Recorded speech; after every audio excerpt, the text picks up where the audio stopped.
Kinondena ng Philippine Medical Association o PMA ang kilalang journalist at media personality na si Ramon Tulfo dahil sa kanyang pagpapahiya sa isang doktor.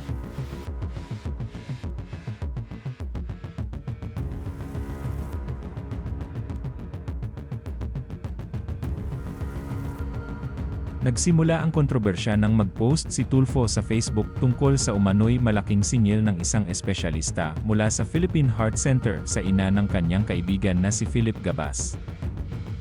Ayon kay Tulfo, hindi makalabas ng ospital ang ina ni Gabas dahil sa halagang 85,000 na sinisingil umano ng doktor, na labis na nagpapahirap sa pamilyang naghahanap ng tulong para sa kanilang mahal sa buhay, sa kanyang post. Ipinakita ni Tulfo ang mga pinagkunan ng pera ng pamilya para mabayaran ang ospital mula sa mga suporta ng mga kaibigan, pamilya at ilang opisyal ng gobyerno.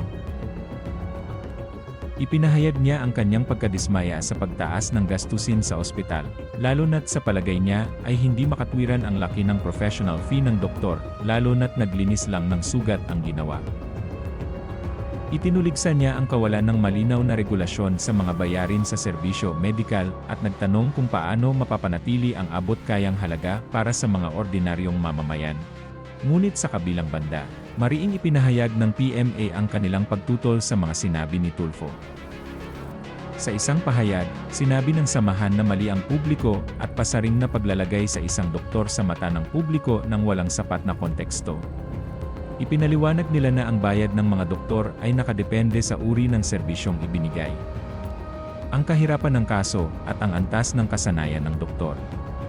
Binanggit ng PMA na may tamang proseso at sukatan para sa pag-aayos ng mga bayarin sa medikal na serbisyo sa Pilipinas, at na ang sinisingil sa kaso ni Gabas ay ayon sa etikal at makatwirang pamantayan. Binigyang diin din ng PMA ang kahalagahan ng respeto sa mga propesyonal sa kalusugan, na may mahalagang papel sa pagligtas ng buhay at pagpapagaling ng mga pasyente. Ipinaalala nila na ang pasyenteng iyon ay naagapan mula sa panganib na buhay, at sa halip na pasalamatan, nakatanggap ng kritisismo ang doktor na hindi makatarungan at nakasasakit sa dedikasyon ng mga manggagawang medikal. Ang isyung ito ay nagpapakita ng malalim na hidwaan sa pagitan ng publiko at mga medikal na propesyonal hinggil sa transparency, halaga ng serbisyo, at respeto sa isa't isa. Sa isang banda, ipinapakita ni Tulfo ang boses ng mga ordinaryong mamamayan na nahihirapan sa lumalaking gastusin sa kalusugan. Sa kabilang banda, pinoprotektahan ng PMA ang karapatan ng mga doktor na itakda ang halaga ng kanilang serbisyo, batay sa kanilang propesyonal na pamantayan. Walang duda na ang usapin ng pagkakamit ng balanse sa pagitan ng abot kayang pangangalaga at patas na kompensasyon sa mga manggagawa sa kalusugan ay isang malaking hamon sa ating sistema. Habang patuloy ang diskusyon, mahalagang maging bukas ang parehong panig sa pag-unawa at pagrespeto upang mapabuti ang sistema ng pangangalagang pangkalusugan para sa lahat.